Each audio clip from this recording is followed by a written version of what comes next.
દેશની રાજધાની દિલ્હીમાં તાજેતરમાં બનેલી કાર બ્લાસ્ટની ઘટનાના પગલે સુરત સહિત સમગ્ર ગુજરાતમાં સુરક્ષા એજન્સીઓ હાઈ એલર્ટ પર છે।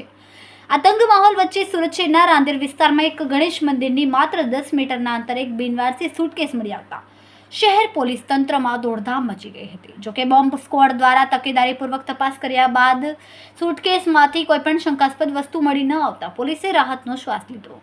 આ ઘટનાક્રમથી શરૂઆત ત્યારે આજે સવારે આશરે 11 વાગે થઈ હતી। સુરત પોલીસના કંટ્રોલ રૂમને એક કોલ મળ્યો હતો કે રાંદેર વિસ્તારમાં ગણેશ મંદિરની બરાબર સામે સિગ્નલ નજીક એક કાળા રંગની શંકાસ્પદ સુટકેસ લાંબા સમયથી બિનવારસી હાલતમાં પડેલ ધાર્મિક સ્થળની નજીક અને દેશમાં હાલ પ્રવર્તી રહેલ સુરક્ષાના માહોલને ધ્યાનમાં રાખીને આ કોલને ગંભીરતાથી લેવામાં આવ્યો। ઘટનાની જાણ થતાં જ રાંદેર પોલીસ સ્ટેશનના પીઆઈ આરજે ચૌધરી સહિત પોલીસના ઉચ્ચ અધિકારીઓ તાત્કાલિક સ્થળ પર દોડી આવ્યા। કોઈપણ પ્રકારનું જોખમ ન રહે તે માટે વિસ્તારને કોર્ડન કરીને જાહેર જનતાની અવરજવર પર પ્રતિબંધ મૂકવામાં આવ્યો। લાંબી અને સઘન તપાસ બાદ જ્યારે સુટકેસ ખોલવામાં આવી ત્યારે અંદરથી કોઈપણ વિસ્ફોટક કે શંકાસ્પદ સામગ્રી ન મળી આવતા પોલીસે હાશકારો અનુભવ્યો। રાંદેર પીઆઈ આરજે ચૌધરી આ મામલે સત્તાવાર નિવેદન આપતા કહ્યું કે બેગમાંથી કોઈપણ શંકાસ્પદ વસ્તુ મળી નથી। બીડીડીએસ સ્ક્વોડ દ્વારા સ્કેનિંગ અને તપાસ પૂર્ણ કરવામાં આવી જેમાં કોઈ જોખમ જણાયું નથી।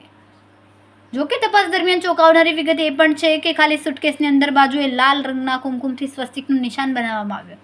આ ધાર્મિક નિશાનને કારણે સુટકેસ કોણે અને શા માટે મૂકી તે અંગેનું રહસ્ય વધુ ઘેરું બન્યું છે।